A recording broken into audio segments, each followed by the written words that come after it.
Hello there ladies and gentlemen, how are you doing? It's Alexander Hilly123 here and it's time for a new video, and as you can see from the title, today I'm very quickly going to be talking you guys through my top 10 favourite games of the last decade, 2010 to 2019. I say the last decade, we're still in that decade for just under 2 months. That's right, we're coming to the end of the year, but we're also heading into the 2020s, which is pretty crazy when you say it. So I thought, let's do a top 10 video games of the last decade for me.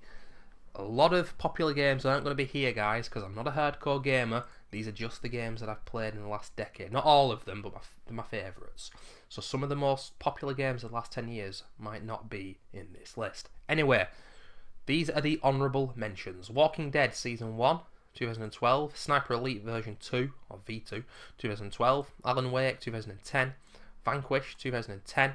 Spec Ops: The Line, 2012, Shadows of the Damned, 2011, Red Dead Redemption, 2010, GTA 5, 2013, Limbo, 2010, Inside, 2016, Little Nightmares, 2017, Saints Row the 3rd, 2011, Sonic Generations, 2011, Hitman Absolution, 2012, Resident Evil 2 Remake, 2019, Angry Birds Trilogy, 2012, don't you look at me like that, Days Gone, 2019, Sonic Mania, 2017, Football Manager 2012, which was actually released in 2011, of course, because that's how it works, and Super Hot. That was released, I think, either 2016 or 17. I didn't do my research on that one, but all those are honourable mentions, the games that I've really liked in this last decade, but aren't quite my top 10. And I'm looking on my gaming shelf, my gaming unit here. Also, just want to give honourable mentions to games such as Max Payne 3, and what was the other games? Bioshock Infinite as well, and maybe even Fallout 4, because I did have a lot of fun on that game, even though I don't think it was what Fallout should be, because it was watered down big time. And also Wolfenstein The New Order was quite fun, and there are many other games probably that I can't think of right now. I don't think I missed any games that I absolutely loved, but no doubt I will have probably missed out a few that I did quite like. But anyway, the top 10, ladies and gentlemen. Coming in at number 10 is Uncharted 3, 2011. Not the best Uncharted game, the pacing's a little bit off, the game still looks beautiful, it plays fantastically, and the characters are great, the gunplay is so much fun. And I had a blast playing through the Uncharted collection for the first time back in 2016. That was my introduction to the games. I never played them on the PS3, and I just think they're fantastic games, and I can see why people don't like them. It's just a lot of gunplay, but the puzzles are a nice break-up of it all, and they play like movies, and I think the second game is the best. And notice how I didn't pick Uncharted 4 as well. Not as keen on Uncharted 4, and I don't think the hype was warranted with it. That's just my opinion. Number 9, Gears of War 3, 2011.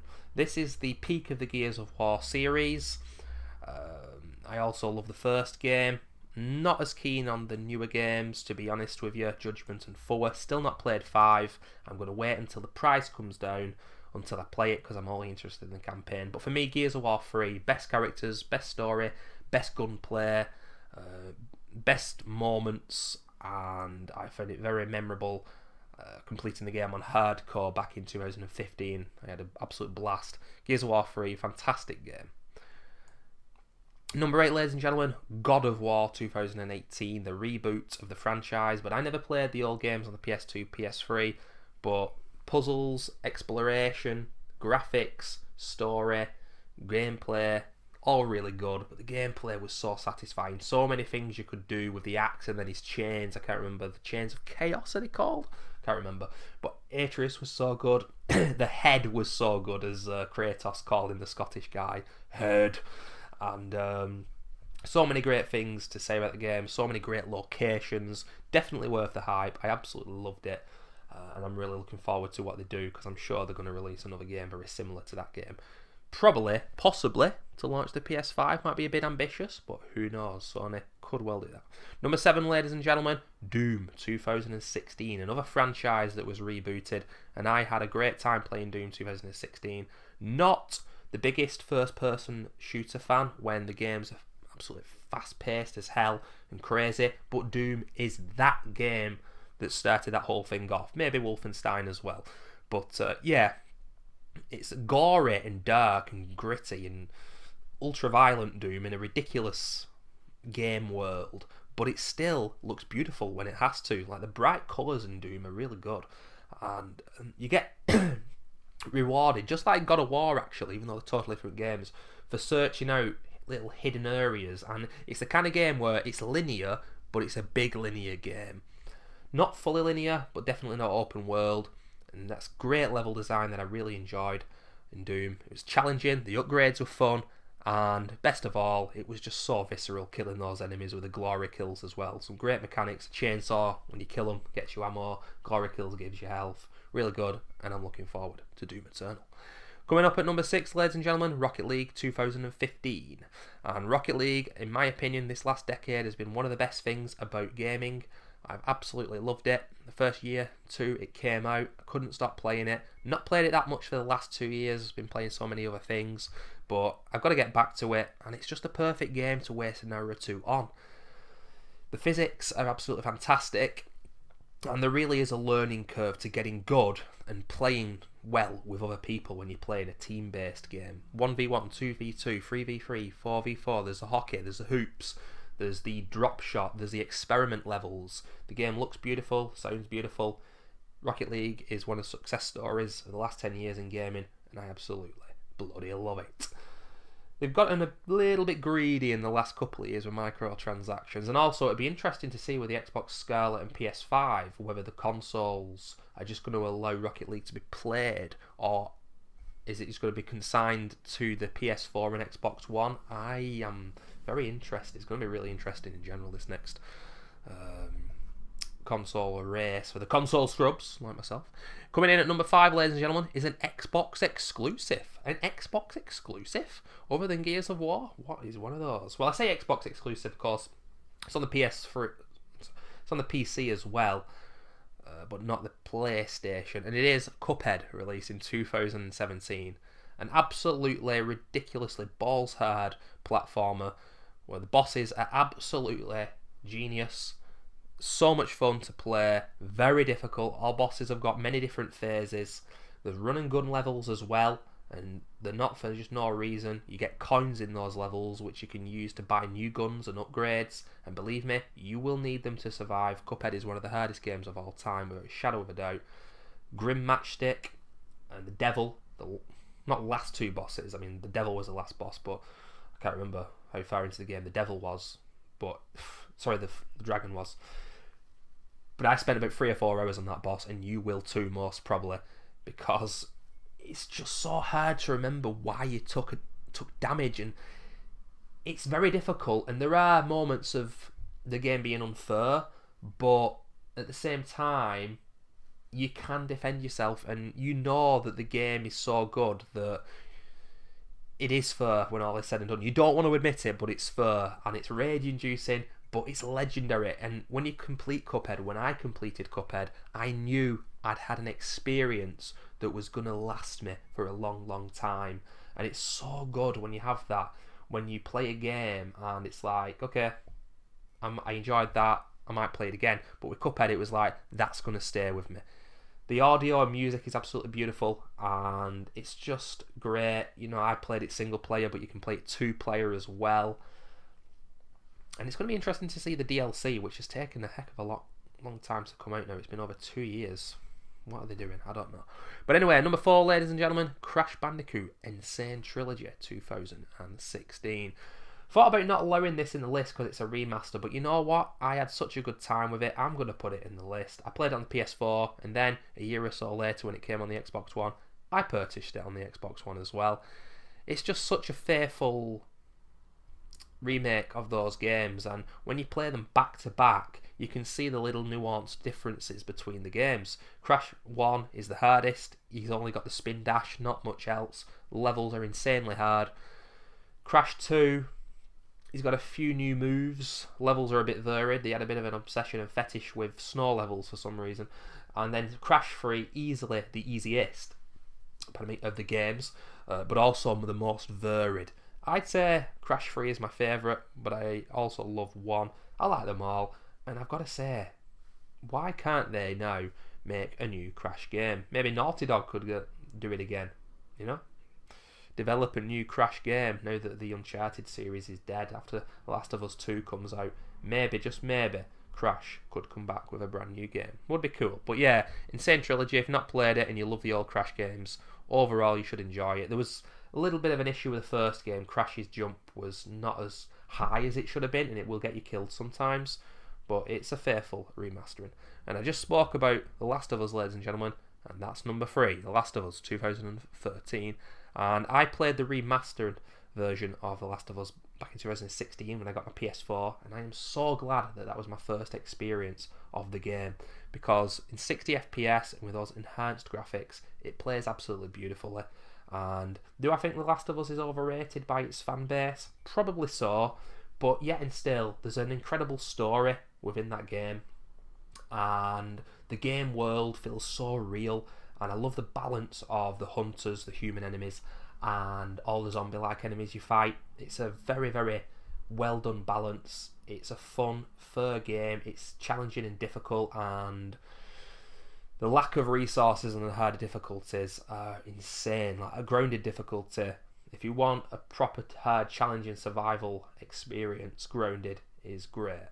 But having said that, I don't want to play it again because it was so frustrating beyond the fun, you know what I mean? And that's why I played my first playthrough on hard, and it was the perfect balance. Throwing a brick in somebody's face and then smashing them with a 2x4, the headshot's so satisfying. And another mechanic that was in God of War, which I didn't speak about because I'm going through these very quickly, but you know, in that game Atreus and in this game Ellie, they both tell you when enemies are coming at you from an angle that you're not looking at on the camera, and I absolutely love that. It's not new by now, a lot of other games are doing that, but it is really cool because that's definitely a thing that's only really come about, as far as I can tell, in this generation of gaming. But yeah, The Last of Us, I love the Molotovs, the the smoke bombs and the nail bombs, and I love how the guns feel up close with a shotgun, and I just love how, because I'm a survival horror fan, you see, and I don't think The Last of Us is survival horror, pure survival horror, but with the limited resources and the satisfaction of the gunplay, it certainly is. It would be good with a sequel to see a few more different kinds of puzzles, but we'll see. I think they'll smash it at the ballpark. I trust Naughty Dog. It's a shame it's been delayed, The Last of Us 2, but yeah, the original game, the remastered, one of my favourite games ever. And in at number 2, ladies and gentlemen, well, I've got the cup right here, but it's not Dead Space 1,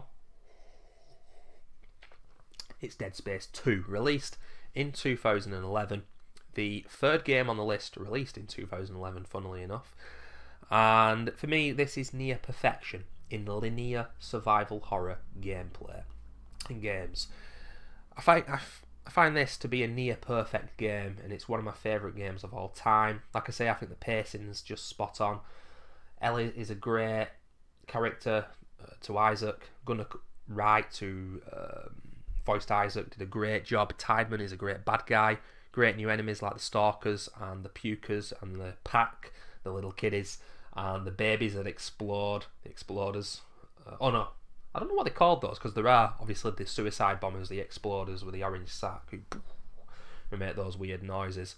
But new guns like the Detonator, the Seeker rifle, they improved on the guns of the first game, like the Ripper, which was shit in the first game, to be fair. It's brilliant in the second game because it's really small and compact. And if you look online, EA gave Visceral so much money to play with that game. And you play Dead Space 2 now, it doesn't matter if you play on the Xbox 360, PS3 version, or the PC version with max settings. Obviously the PC version with max settings looks a lot better, but you will be most certainly surprised at how good that game looks. But its mechanics are fantastic as well. Stasis and Kinesis are improved so much, and people say that it's more of an action game than the first game, and there are more action orientated set pieces. That part in chapter 6, when I think it's called the Tormentor, it's that big, it's like a brute, but it's not, and Isaac's fighting with it. It's on rails for a few minutes. It's probably the most action orientated part of the game, but then it just all stops, and the rest of the game for the next 20 minutes is really slow. The pacing's amazing. Going back to the Ishimura was incredible. The eye poke machine, and so many great locations that are just absolutely legendary for me. And completing the game on hardcore back in 2014 one of my favourite gaming experiences ever. It's just such a shame that EA killed the game, and believe you me, Visceral Games didn't want Dead Space 3 to be what it ended up being. They were forced at gunpoint, essentially, by EA to make that kind of game. Well, EA, this is for you, and this is on behalf of all survival horror fans who love Dead Space. Go fuck yourselves. I hate you all. Anyway, it's a bit savage, but it's got to be said to EA. And number one, ladies and gentlemen, anybody who knows me on twitch.tv or YouTube will probably know what's coming. But if you're coming across my channel and you don't know who I am, maybe you'll have an idea what this is based on number 2 and number 3. And I am a big Resident Evil fan, and the word evil is in the title, but it's not Resident Evil. It is The Evil Within, released in 2014. And I don't know what I could say about this game that I haven't already said, but The Evil Within, released in 2014, it was Shinji Mikami, the Resident Evil director's return to survival horror, and I remember playing it my first playthrough and being enthralled with the gameplay because I'd spent so long waiting for a game that was similar to Resident Evil 4 but was slower in combat and gameplay, and that had more of an atmosphere and a bit more of a vibe of Resident Evil Remake, even though the camera angle was different. And I don't think The Evil Within is pure survival horror. I think there are too many action orientated set pieces throughout certain parts of the game, and there's no backtracking, there's no puzzles. Those kind of elements would have been great, but for me, from what I want from gameplay in a survival horror game, it's incredible. The gameplay is so underrated. There's so many great mechanics that most people don't realise, and not only that, but go and play the game on the PC version, max the settings out, and I think you'll agree, the game looks absolutely fantastic. Graphically, the game is good. The audio is fantastic, popping those heads on those headshots, and the gore and the violence and that grindhouse feel is great. But even though it's got that constant grindhouse feel throughout the game, it's very varied because you go into subways, caves, mansions, basements, let me think, catacombs, a village. There's so many different locations, and even though the story is completely bonkers and nonsensical, I love it because it's very out there, and you've got to piece together what's going on and not give it to the character, to the gamer as to what's going on. And I love that because I love trying to figure out what's going on. And you saw with the second game, I spoke about EA meddling with Dead Space 3. Bethesda definitely meddled with The Evil Within 2, there's no doubt about that. But with this game, Mikami had full freedom to do what he wanted to do. And over 5 years now since the game's been released, it's aging better as time goes on. It's getting more respect, and I promise you, in 3 to 5 years, people will be like, why wasn't that game built upon and the second game better than it was, and why haven't there been more games like it? The reason is because the developers don't want to give the publishers don't want to give the developers that kind of money to make a survival horror game because it's not going to make them enough. And that's why now, in 2019, check Google if you don't believe me, all the survival horror games are indie, the first person, and there's no combat, and they're all just full of the same jump scares. I'm not into those kind of games. I love story-based games, and those games have stories, but with combat. Last of Us, Dead Space 1 and 2, Evil Within, the old Resident Evil games, old Silent Hill games, that's what we want. But when those games become too action-orientated, they definitely lose the edge. But yeah, The Evil Within, incredible game. I absolutely adore it. I'll never stop playing it. And out of every single game I've spoken of in this video, if I had to make a top 10 games of all time, I really enjoyed Football Manager 2012, and the Football Manager series is dear to me, with the older games anyway. Fucking hell, I've sunk so much of my time into those games. Huge Resident Evil fan, but Resident Evil 2 Remake's definitely going to be my top 10 of all time. I'd say Last of Us, Dead Space 2 and Evil Within would be contenders for that top 10 list. Definitely Evil Within. But ladies and gentlemen, that's been my top 10 video games of the last decade, and coming up in the next coming weeks I should say, before the end of the year, it'll be my top 10 music albums of the decade as well. So thank you guys for watching, and I'll see you soon. Bye bye.